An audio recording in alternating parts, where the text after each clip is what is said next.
Hello नमस्कार सगळ्यांना. श्री स्वामी समर्थ. कसे आहात सगळे? मस्त आहात ना? तर मस्तच. आजचा दिवस तुम्हाला खूप छान मस्त आणि आनंदात जाऊ दे. तुमच्या मनातल्या सर्व इच्छा स्वामी महाराज पूर्ण करू देत. तर ही स्वामीचरणी प्रार्थना. तर तुम्हाला थंबनेलवरून समजलाच असेल की या व्हिडिओमध्ये मी तुम्हाला काय सांगणार आहे. तर व्हिडिओ शेवटपर्यंत ऐका, स्किप करू नका. तर चला व्हिडिओला सुरुवात करूया. तर आपण स्वामी महाराजांची सेवा कशी करायची आहे तर ते मी तुम्हाला या व्हिडिओमध्ये सांगणार आहे. अवधूत चिंतन श्री गुरुदेव दत्त श्री स्वामी समर्थ परब्रह्म स्वामी महाराजांची सेवा कशी करावी. अक्कलकोट निवासी ब्रह्मांड नायक श्री स्वामी समर्थ महाराजांची सेवा लाखो भाविक करतात, परंतु अजूनही असंख्य भाविकांना स्वामींची सेवा कशी करावी किंवा स्वामींची पूजा कशी करावी याबद्दल माहिती नाही. तर काही जणांना स्वामी महाराजांच्या सेवेविषयी अनेक गैरसमज काही लोकांमुळे निर्माण झालेले आहेत. या सर्वांचा विचार करून आपण पुढील माहिती सांगणार आहे. तर चला, स्वामींची पूजा ही आपल्या घरी स्वामींचे अधिष्ठान ठेवून करत असताना आपण स्वामी महाराजांच्या प्रतिमा मूर्तीची स्थापना करू शकतो. स्वामींची मूर्ती अथवा प्रतिमा यापैकी जे आपल्याला शक्य होईल त्यानुसार त्याची स्थापना आपल्या घरी करावी. यात कुठलाही भेद नाही. बरेच लोक सांगतात की स्वामींची मूर्ती घरात ठेवू नये कारण त्यावर रोज अभिषेक करावा लागतो, दर गुरुवारी षोडशोपचार पूजा करावी लागते, रोज नैवेद्य आरती करावी लागते इत्यादी. पण हा केवळ गैरसमज आहे, बाकी काही नाही. स्वामी महाराज हे भक्तवत्सल आणि भक्तिभिमानी आहेत. आपल्या भक्तांनी केलेली तोडकी मोडकी पूजा ही ते अतिप्रेमाने स्वीकारतात. गजेंद्राने अर्थतेने अर्पण केलेल्या केवळ एका कमलपुष्पाने धावून येणारा आणि कोट्यावधी भक्तांचे केवळ नामस्मराने कल्याण करणारा पूर्ण परब्रह्म अपुऱ्या पूजे अभावी आपल्यावर रागवेल ही भावना चुकीची आहे. तेव्हा स्वामी महाराज रागवतील ही भीती स्वामी भक्तांनी मनातून काढून टाकावी. जशी जमेल तशी स्वामींची पूजा, भक्ती व सेवा करावी. दुसरी गोष्ट म्हणजे स्वामींची प्रतिमा घरी ठेवावी तर ती कशी, कोणती ठेवावी. कारण स्वामींच्या मूर्तीपेक्षाही थोडेसे जास्तच गैरसमज स्वामींच्या प्रतिमेबद्दल निर्माण झालेले आहेत. तेव्हा आपण आता ते गैरसमज व त्यांची सत्यता तपासून पाहूया. म्हणजे कोणतं फोटो ठेवायचा घरी ते आता तुम्हाला मी सांगणार आहे. अनंत कोटी ब्रह्मांड नायक राजाधिराज योगीराज अक्कलकोट निवासी परब्रह्म भगवान श्री स्वामी समर्थ महाराज यांच्या पूजेच्या प्रतिमेच्या बाबतीत असलेले काही निरर्थक गैरसमज व त्यावर खुलासा. पहिला म्हणजे स्वामींची प्रतिमा फोटो फक्त राजयोगात असणारी पाहिजे, हातात ब्रह्मांड गोटी असलेली नको. दुसरं म्हणजे स्वामींची वटवृक्षाखाली बसलेली प्रतिमा नको. तिसरं म्हणजे स्वामींची मागे गाय उभी असलेली प्रतिमा नको. चौथं म्हणजे स्वामी महाराज उभे असलेली प्रतिमा नको. कारण काय तर वरील प्रतिमा या संन्यासी लोकांच्या पूजेसाठी असतात. संसारिक अथवा प्रापंचिक लोकांनी याचे पूजन करू नये. हे सर्व गैरसमज योग्य आणि सत्य आहेत का? तर मुळीच नाही. वरील सर्व गैरसमज हे धादांत खोटे व निरर्थक आहेत. कारण ज्या स्वामींना आपण ब्रह्मांड नायक म्हणतो त्यांचा ब्रह्मांड नायक स्वरूपातील हातात ब्रह्मांड घेतलेला फोटो ठेवायला नाही. म्हणजे त्याच परब्रह्म स्वरूप ब्रह्मांड नायकत्व अमान्य करण्यासारखं आहे. तसेच जे स्वामी अक्कलकोटमध्ये 22 वर्ष फक्त आणि फक्त वृक्षाखालीच बसले त्यांचा त्या स्वरूपातील फोटो ठेवायला मज्जाव करणे. आपल्या धर्मात जिला गोमाता मानले जाते तिची पूजा सर्वत्र मांगल्य निर्माण करते असे म्हणतात. जिच्यात 33 कोटी देवता विराजमान आहेत अशी श्रद्धा आहे.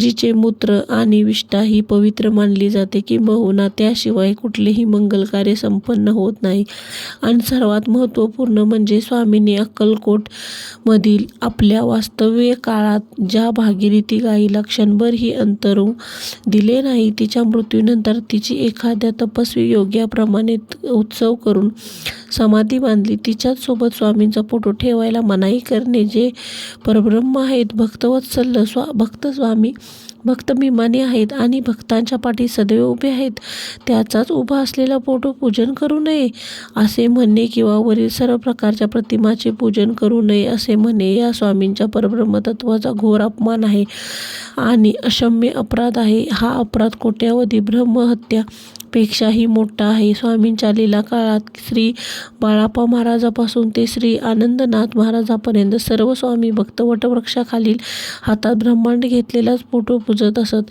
ज्यापैकी संन्यासी कमी आणि संसारिक जास्त आहेत, पण त्याच आधी त्यांचं कधीच काही अहित झालं नाही. तर मग त्यांचे कल्याण करून त्यांना स्वरूपात सामावून घेणारे स्वामी अशा प्रतिमा पूजनाने आमचे काही अहित करतील असा विचार मनात आणणे ही सुद्धा स्वामींची घोर प्रतारणा ठरेल.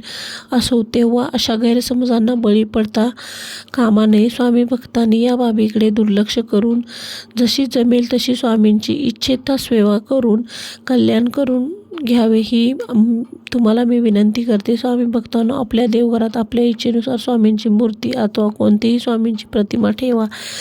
स्वामींची मूर्ती असेल तर रोज मूर्तीला स्नान घालून, प्रतिमा असेल तर पाणी शिंपडून स्वच्छ वस्त्राने पुसून घेऊन अष्टगंध लावा. उपलब्ध असतील ती पुष्पे, फुले स्वामींना अर्पण करा. स्वामी महाराजांना सर्वच फुले आवडतात, त्यांना अप्रिय असे एकही फूल नाही.